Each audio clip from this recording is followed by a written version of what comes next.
ఈ సభలో అన్ని కెమెరాలు ఉన్నాయి. ఈ కెమెరాలలో వారు వ్యవహరించిన తీరు మొత్తం రికార్డ్ అయింది. ఈ అన్ని ఆధారాలను ఈరోజు ఈ సభ ద్వారా మోషన్ మూవ్ చేసి లెజిస్లేటివ్ అఫైర్స్ మినిస్టర్ ఆ ఎథిక్స్ కమిటీకి మీరు రెఫర్ చేసి ఎథిక్స్ కమిటీ ఇచ్చే రికమెండేషన్స్ మీద పాడి కౌశిక్ రెడ్డి గారి మీద చర్యలు తీసుకోవాల్సిందిగా ఆ కమిటీని కూడా, ఇప్పుడు కమిటీ లేదని వారు చెప్పారు, సమయానికి బాగా గుర్తు చేశారు అధ్యక్ష.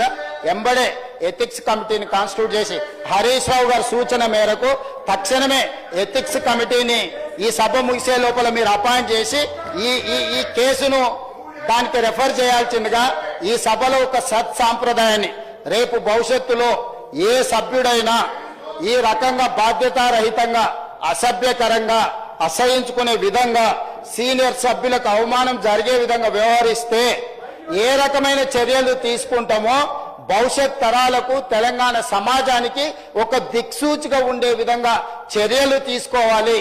దయచేసి మళ్ళొక్కసారి నేను తమరికి విజ్ఞప్తి చేస్తున్న అధ్యక్ష సభా నాయకుడిగా బీఆర్ఎస్ శాసనసభ్యులు సీట్లలో కూర్చొని సహకరిస్తే తమరి విజ్ఞప్తి మేరకు సభలో కొనసాగించండి.